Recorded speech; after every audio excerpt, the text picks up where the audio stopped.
रूहानी ताकतें हमारे आसपास हमेशा मंडराती रहती है। उनकी एक अलग ही दुनिया होती है जो वास्तविकता में तो दिखाई नहीं देती, लेकिन कुछ घटनाओं से महसूस जरूर होने लगती है। ऐसे ही एक हवेली के भूत की है। दरअसल एक पुरानी हवेली है जिसमें कई साल पहले राजा महाराजा रहा करते थे, लेकिन अब वह वीरान पड़ी है क्योंकि उन राजाओं के वारिस देश से बाहर जा चुके हैं। हवेली की हालात जर्जर हो चुकी है। अब उसे मरम्मत की जरूरत है। इसके लिए शासन के नोटिस के अनुसार संपत्ति के मालिक को सूचित किया जाता है।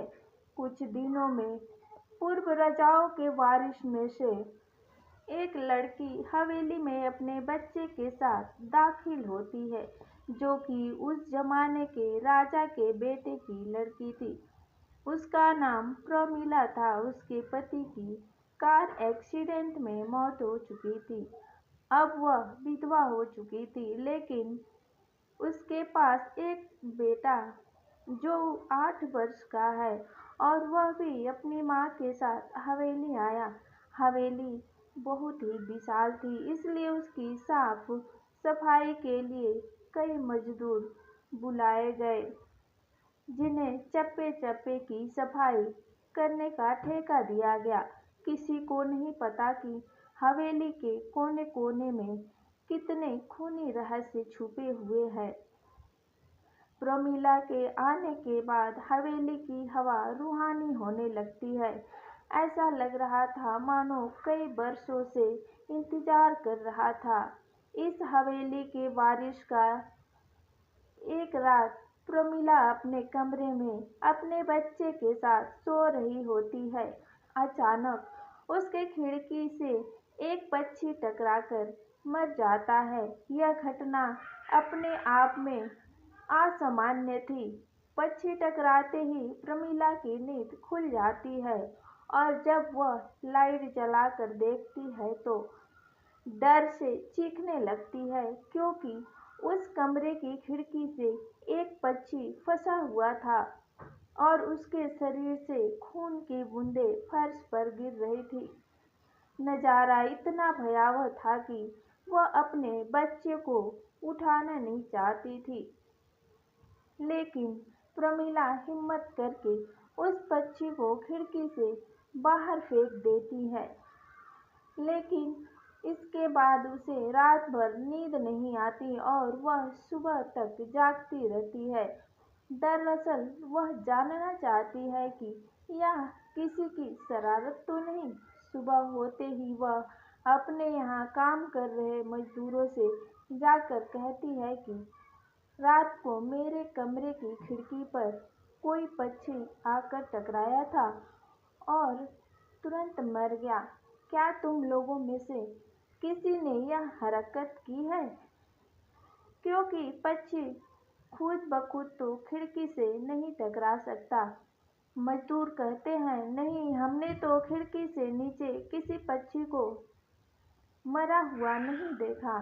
हम तो अभी वहां से चले आ रहे हैं और जब सभी जाकर देखते हैं तो वहां वह पक्षी नहीं होता। प्रमिला घबराने लगती है। यह क्या है? यहाँ तो पक्षी होना चाहिए या कम से कम खून की कुछ बूंदें दिखनी चाहिए, लेकिन यहाँ पर पक्षी का एक पंख तक नहीं पड़ा हुआ। प्रमिला सभी मजदूरों से कहती है कि हवेली में बहुत सी कीमती चीजें और मूर्तियां हैं, संभाल के साफ सफाई करना। मजदूर अपने अपने काम में लग जाते हैं। प्रमिला अपने बच्चों के साथ कमरे में टीवी देख रही होती है कि अचानक हवेली की छत से एक मजदूर नीचे गिरता है। प्रमिला को अचानक लोगों की आवाज सुनाई देती है। वह भागकर खिड़की से नीचे देखती है तो एक मजदूर की लाश पड़ी होती है। प्रमिला कमरे से नीचे आती है और इसके गिरने का कारण पूछती है। लोगों के जवाब अलग अलग होते हैं। कोई कह रहा होता है कि इसने खुद आत्महत्या की है और कोई कह रहा था कि यह गलती से गिर गया है। सभी के दावे अलग थे, लेकिन प्रमिला को कुछ अनकही बातें सुनाई दे रही थी। प्रमिला के कान में अचानक एक आहट से आवाज सुनाई देती है, अपने बच्चों को बचा सकती है तो बचा ले। प्रमिला यह वाक्य सुनते ही अपने कमरे की तरफ भागने लगती है, क्योंकि कमरे में उसका बच्चा अकेला टीवी देख रहा होता है। जैसे ही प्रमिला कमरे में पहुंचती है तो उसका बेटा खिड़की से कूदने वाला ही होता है कि प्रमिला उसका पैर पकड़ लेती है और वह खिड़की से लटक जाता है। प्रमिला पूरी ताकत से उसे ऊपर खींचती है, लेकिन बच्चा फिर भी कूदने की जिद कर रहा होता है। प्रमिला किसी कदर अपने बच्चे को काबू में करती है और कमरे के बाहर आ जाती है और वह मजदूरों से पूछती है, बताओ क्या है इस हवेली में? लेकिन ये बच्चा तो ऐसा नहीं कर सकता और अभी यह सब जो हो रहा है कुछ अलग ही चल रहा है। तभी एक बूढ़ा मजदूर प्रमिला से कहता है, बेटी ज्यादा जानना हो तो अपने पूर्वजों की कहानी पढ़ो, तभी तुम्हें इस हवेली का इतिहास पता चलेगा। इस हवेली की कहानी की किताब इस गांव के सरपंच के पास रखी होती है, जो कि बहुत साल पहले मर चुके थे, लेकिन अभी भी उनके बेटों के पास वह किताब मौजूद थी। प्रमिला सरपंच के घर पहुंचती है और किताब ले लेती है। किताब पढ़ते ही उसे पता चलता है कि इस हवेली में एक नौकर नौकरानी भी रहते थे, जिनके बीच बहुत प्यार था और वह कई सालों से हवेली की सेवा कर रहे थे।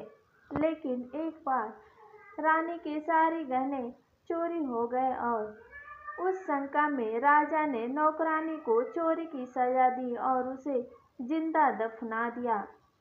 उसके गम में उसके पति ने भी अपनी जान दे दी और उसके 1 महीने के बाद ही उस राजा ने अपनी ही तलवार अपने गले में घुसेड़कर आत्महत्या कर ली। उसके बाद छोटे मोटे हादसे हवेली में होने लगे, जिस वजह से यह हवेली हमेशा के लिए बंद कर दी गई। कई सालों के बाद वहां कोई आया है। दोस्तों, इस कहानी का अगला भाग 2 में आएगा। प्लीज़ इस वीडियो को वॉच करिए और कमेंट सेक्शन में ज़रूर बताइए आपको ये कहानी कैसी लगी और एक लाइक सब्सक्राइब जरूर कीजिए। तब तक मिलते हैं भाग 2 में।